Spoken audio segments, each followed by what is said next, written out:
രൗദ്രഭാവത്തിലുള്ള നരസിംഹമൂർത്തിയാണ്. അതിന് പിന്നിൽ അനന്തനുമുണ്ട്. അത് വീണ്ടും ലൈറ്റ് ഓഫ് ചെയ്യുന്നു. തിരുവമ്പാടി ഒരു പടി കൂടി മുന്നിലാണ്. പാറമേക്കാവ് എന്തോ ഇനി കൊണ്ടുവരുമ്പോഴേക്കും തിരുവമ്പാടി വീണ്ടും വളരെ രൗദ്രഭാവത്തിലുള്ള നരസിംഹമൂർത്തിയാണ് അതിലുള്ളത്. രൗദ്രഭാവത്തിൽ തന്നെയാണ് എല്ലാ കാലത്തും നരസിംഹമൂർത്തി. അതിന് പിന്നിൽ അനന്തനും കൂടിയുണ്ട്. ഇത് രണ്ടിനെയും ചേർത്ത് വെച്ചുകൊണ്ട് ആ നിറങ്ങൾ കൂടി ചേർത്തുകൊണ്ട് അതൊരു കളർ പാറ്റേണിൽ വലിയ ഇലുമിനേഷൻ ലൈറ്റിലാണ് ഇത് അവതരിപ്പിക്കുന്നത്. അത് വളരെ മനോഹരമാണ്, വളരെ വലുതാണ്.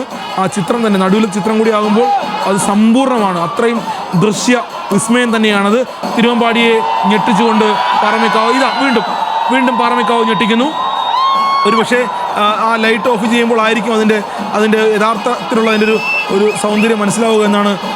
തീർച്ചയായും അത് ആലവട്ടത്തിൽ പോലും, അല്ലെങ്കിൽ ആലവട്ടം കയ്യിൽ പിടിച്ചിരിക്കുന്ന ആളുകളുടെ കയ്യിൽ പോലും ആലവട്ടത്തിന് പകരം, അതുകൊണ്ടാണ് അവർ സമയമെടുത്തത്. ആലവട്ടം പിടിച്ചിരിക്കുന്ന ആളുകളുടെ ആനപ്പുറത്തിരിക്കുന്നവരുടെ കയ്യിൽ പോലും ചെറുതായിട്ടൊരു ദീപശിഖ പോലും കൊടുത്തിട്ടുണ്ട്. ഇത് മിന്നിത്തിളങ്ങുകയാണ്. മിന്നിത്തിളങ്ങുന്നൊരു കുട തീഗോളമാണ് മിന്നിത്തിളങ്ങുന്നത്. ആ തീഗോളം മിന്നുന്നു. ആലവട്ടം പിടിച്ചിരിക്കുന്ന ആളുകളുടെ കയ്യിൽ, അവരുടെ കയ്യിലും ദീപശിഖ പോലെ എന്തോ ഒന്ന് കൊടുത്തിരിക്കുന്നു. അതാണ് ആലവട്ടത്തിന് പകരം അവരത് കറക്കുന്നുണ്ട്. അതൊരു പക്ഷേ ഒരു പുതുമയുള്ള സംഗതിയാണത്, പുതുമയുള്ള കാര്യമാണത്.